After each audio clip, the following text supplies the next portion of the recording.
What's up, YouTube? Ian here, aka NitrousLP, and welcome to the Distortion Battle Association Season 1 Draft Recap for your New England Patrats. This is a league that's being ran by my good friend TJ, aka Just TJ Things. It's going to be a GBA style draft, the point tiers, and I'm really excited for this. It's been a while since I've had a league that I've uploaded on this channel since the PWL ended. By the way, PSL Season 2 coming in August, but this will be starting in January. So with our first pick, 12th overall, we got Landorus Tyrion.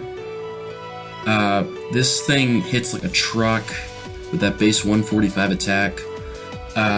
In Ultra Sun and Ultra Moon it gets Defog, which makes it a good utility mon too.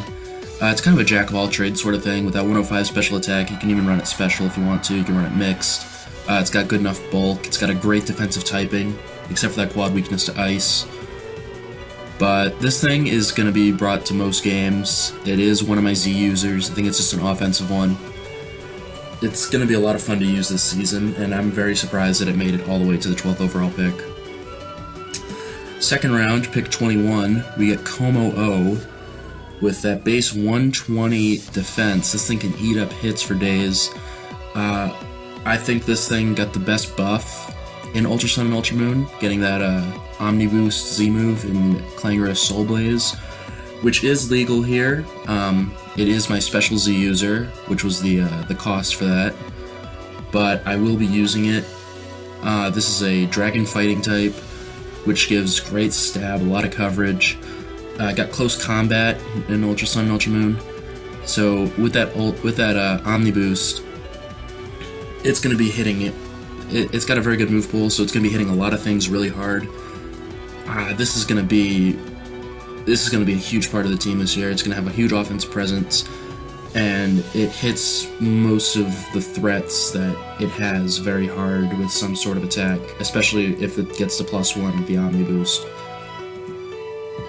In the third round, pick 44 of the draft, we got Lucario, another fighting type, but this one is more of a mixed presence with base 110 attack and 115 special attack. 90 speed isn't awful either, it can outspeed a lot of things. Choice Scarf is pretty common on it, so I can outspeed a lot of things there too. Another mon that got a huge buff in Gen 7.5, it got Meteor Mash as a physical stab, as opposed to just Bullet Punch prior to that. So that gives me more leeway to run it offensive with physical than running it with mostly just special. Fourth round, 53rd overall, we got our first really defensive mon of the draft, Umbreon. A lot of people say this is the best evolution. I'd say Sylveon is a little bit better, but that got sniped for me in the second round. But this thing is a tank, it eats up hits for days. 95 HP, 110 defense, 130 special defense. Not so much on the offensive side, but then again, when you have stats like that, and Dark isn't an awful defensive typing in this, it really shows that it can be very effective as a wall. It has access to Wish, Heal Bell, a lot of cleric moves, support. This is going to be a great defensive mon, and it really complements this team. In the fifth round, 76th overall, we took the Mega from the Mega Tier 1, Mega Manectric. If you guys saw the PWL Season 1, Base Manectric was one of my favorite mons to bring, and it was very effective because I think Manectric is one of the most underrated mons in League format. I can switch in Base Manectric on an electric type attack that I might be predicting. I can get that up to +1 special attack. Mega Evolve the Mega Manectric with its great ability in Intimidate, which means that if he brings in a physical attacker, like let's say he brings in a Crocodile, I can get that to -1 attack, allowing me to freely Hidden Power Ice while being able to take a hit better than I would have if I hadn't. Base 135 special attack and base 135 speed allows you to outspeed a lot of things in this and hit very hard on some things. An 80 defense and 80 special defense isn't great, but with Intimidate, that helps the 80 defense a little bit.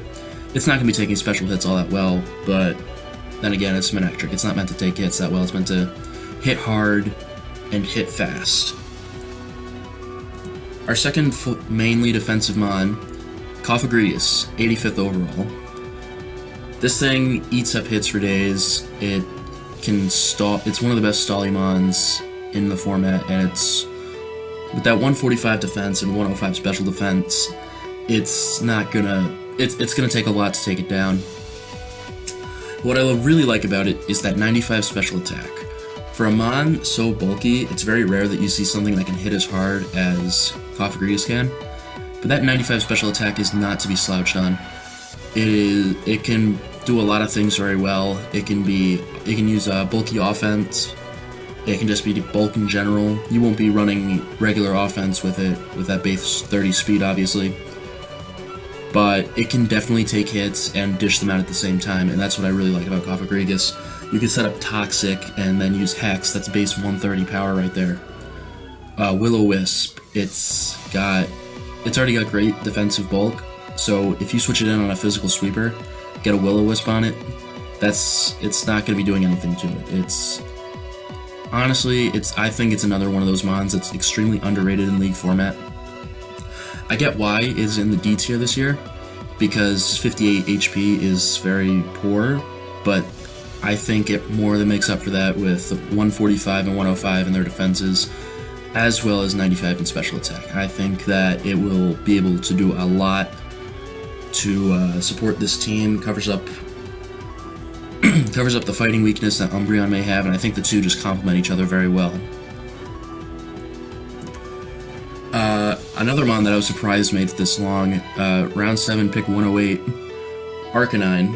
This is honestly one of the better fire types in draft format, especially for where I got it in round 7. 110 attack, very hard hitting. It's got Intimidate, like Mega Manectric does. Allows it to take some hits that it might not normally have. It can be a support mon, it can be a physical sweeper, it can be a special sweeper.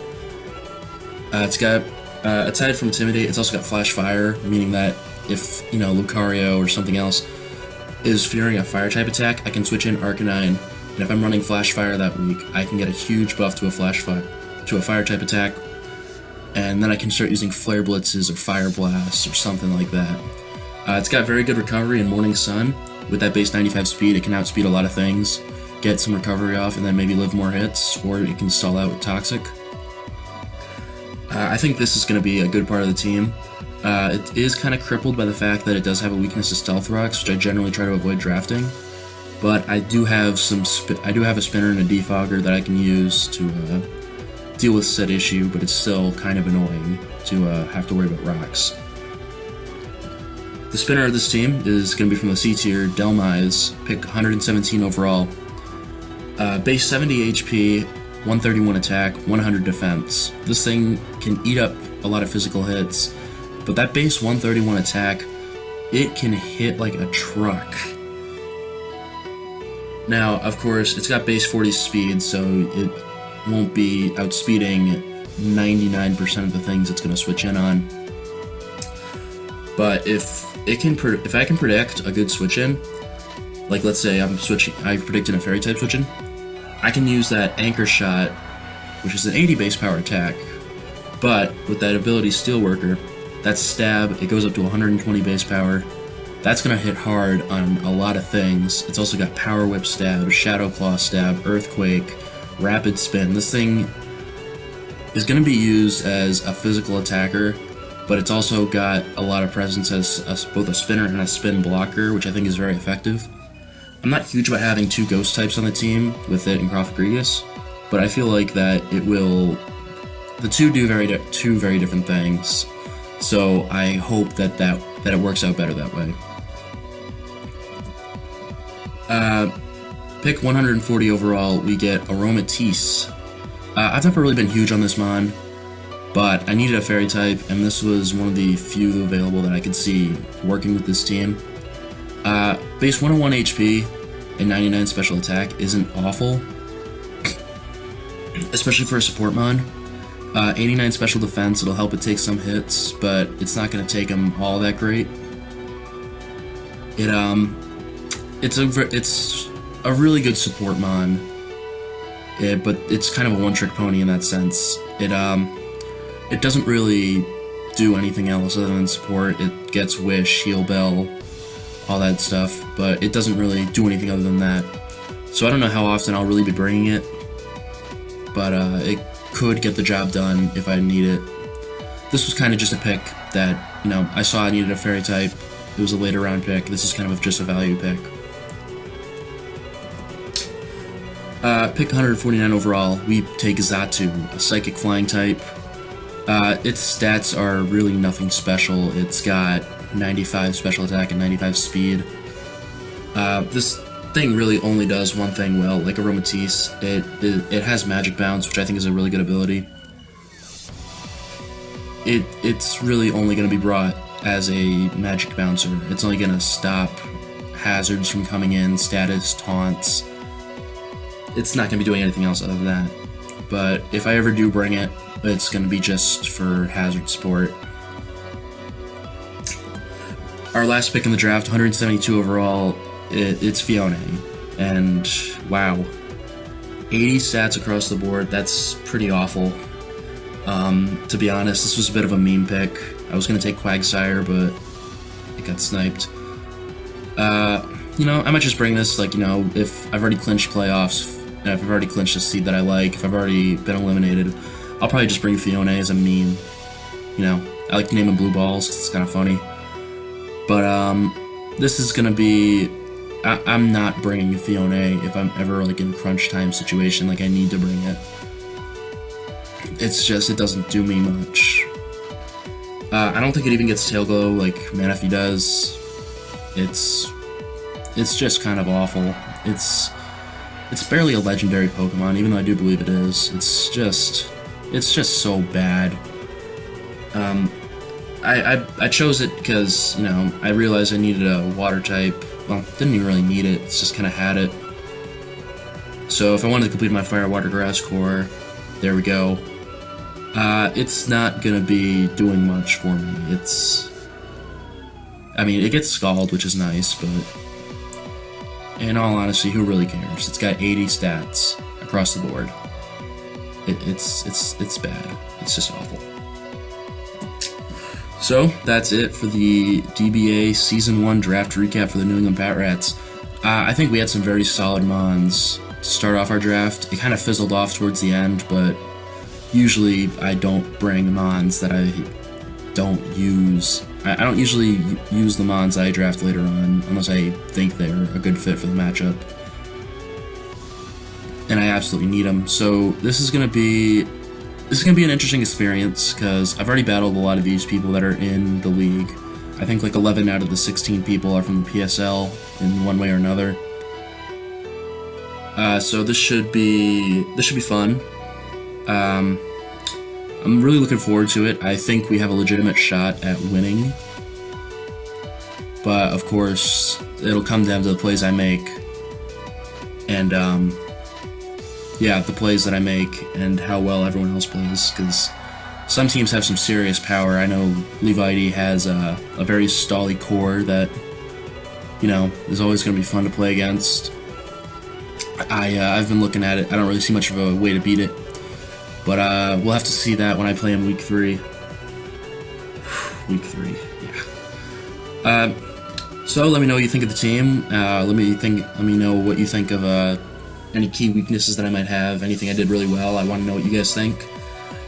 Please leave a like, comment, and subscribe, and have a great day. Peace.